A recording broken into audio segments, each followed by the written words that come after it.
porque acontece hoje o julgamento dos adolescentes acusados de fazerem parte, apontados pela polícia como os responsáveis por aquele estupro que aconteceu lá em Castelo, daquelas jovens em Castelo, uma delas inclusive morreu.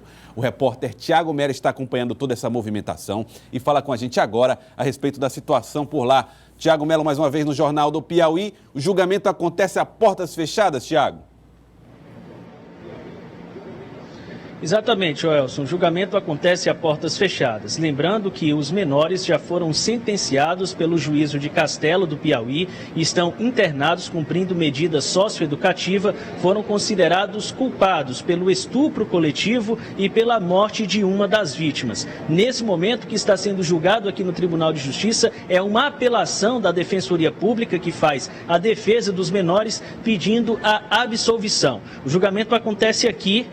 Essa é a porta que dá acesso ao pleno do Tribunal de Justiça, um julgamento que é feito pela primeira Câmara Criminal, que tem 3 desembargadores. A movimentação aqui no TJ começou às 8 horas da manhã. Vamos ver a reportagem. O julgamento ocorreu a portas fechadas. Frustração para estudantes de direito que queriam assistir. Nós viemos realmente para saber, é uma experiência para ver como é que funciona até o pleno, a Câmara como uma forma de julgamento. Então foi realmente frustrante, porque a gente veio para um aprendizado, chega aqui realmente a gente não tem acesso a essas informações. A restrição do acesso foi um pedido da Defensoria Pública. Por quê? Porque o Estatuto da Criança e do Adolescente prevê expressamente que naqueles atos, naqueles processos que envolvam a prática de atos infracionais, todos os atos judiciais são restritos às partes, e seus procuradores, ou seja, toda a sessão é sigilosa, todo julgamento é sigiloso. Então nós não pedimos mais do que o cumprimento da lei. A sessão foi no pleno do Tribunal de Justiça. A imprensa só pôde registrar o início. 3 desembargadores integrantes da primeira Câmara Criminal do Tribunal de Justiça do Piauí ficaram encarregados de julgar a apelação dos adolescentes de Castelo. A Defensoria Pública, representada pelo defensor que atuou no caso, Gerson Henrique Silva, e a defensora especial Norma Brandão, pedia a absolvição dos representados. A tese principal é de negativa de autoria, de falta de provas. Não posso dar maiores detalhes porque nós invadiríamos o mérito e como o processo está em segredo de justiça, nós não podemos adentrar e descer a detalhes, ok? O estupro coletivo ocorreu dia 27 de maio do ano passado.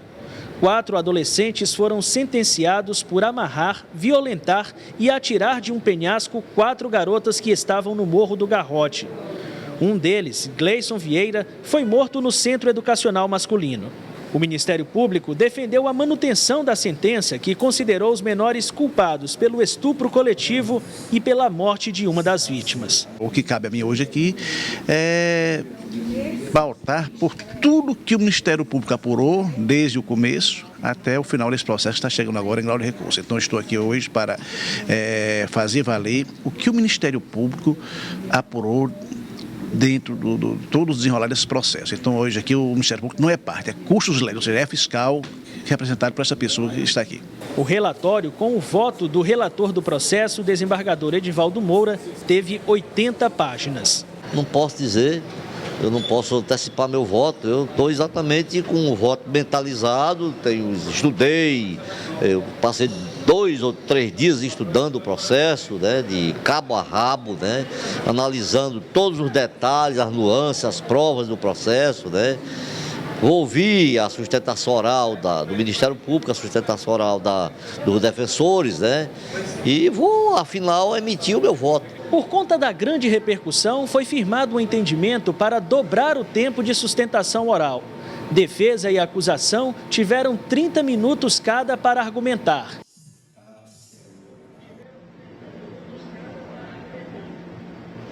E esses 3 votos que vão decidir o futuro dos menores de Castelo do Piauí são dos desembargadores Edivaldo Moura, que é o relator, que nesse momento está lendo o seu relatório e vai emitir o seu voto em seguida. E ainda os desembargadores Pedro Alcântara, que preside a sessão, e mais o desembargador José Francisco. A tese que convencer a maioria dos desembargadores vai prosperar. Os menores podem ter a sentença de primeira instância do juízo de Castelo do Piauí mantida mantida ou podem ser absolvidos. Lá dentro há um embate entre Ministério Público e Defensoria Pública. O representante do Ministério Público, que acusa, colocou que os menores não foram submetidos à tortura para dar o depoimento que deram, dizendo e confessando a participação no estupro coletivo, na agressão às meninas em Castelo do Piauí e também que culminou na responsabilização deles pela morte. A Defensoria Pública, ela veio com um discurso para desqualificar a sentença do juiz de primeira instância, o juiz Leonardo Brasileiro, lá da comarca de Castelo do Piauí. O defensor público alegou basicamente 3 pontos. O primeiro deles, o depoimento das vítimas. Coloca o defensor que todas elas foram claras em depoimento perante a justiça, dizendo que só viram uma pessoa no morro no dia em que tudo aconteceu. E essa pessoa foi Gleison Vieira, o adolescente que terminou sendo morto pelos comparsas ou pelos outros adolescentes dentro do Centro Educacional Masculino. A Defensoria Pública se baseia ainda nos laudos de exame de DNA, que encontraram material genético apenas de Gleison em 3 das vítimas. Portanto, a Defensoria sustenta que apenas ele praticou a violência sexual contra as meninas. E a defesa se baseia também em álibis apresentados pelos adolescentes. 3 deles disseram e comprovaram através de testemunhas que estariam em locais diferentes, não estavam no morro no momento em que tudo aconteceu. Essas foram as argumentações da Defensoria Pública que contradizem o que defende o Ministério Público representado pelo procurador Antônio Ivan. No final, será feito o juízo pelos 3 julgadores, vence a tese que convencer a maioria. Joelson. Tiago, esse caso teve muita repercussão, tem até hoje, tanto que está acontecendo na sala do Pleno do Tribunal de Justiça, no local onde se reúnem todos os desembargadores, e não na sala da Câmara, que é uma sala menor. Então, diante da repercussão, se preparou esse espaço para esse julgamento. Agora, existe uma previsão de quanto tempo deve durar essa apreciação, Tiago? Desculpa, Joel, você repete, ouvi o finalzinho da sua pergunta. Quanto tempo deve durar essa sustentação, essas argumentações, esse julgamento, essa apreciação do caso?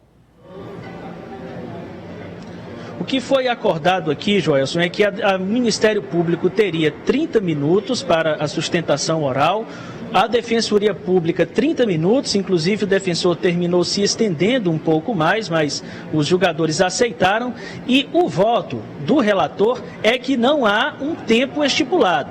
Ele colocou e nos mostrou, nós mostramos aí na reportagem, que o relatório dele com o voto tem cerca de 80 páginas. Então ele está fazendo a leitura nesse momento do relatório e deve declinar o seu voto logo depois. Não há um tempo para isso. A previsão é que o julgamento se encerre por volta da 1h30 da tarde. A gente está no aguardo aqui acompanhando tudo.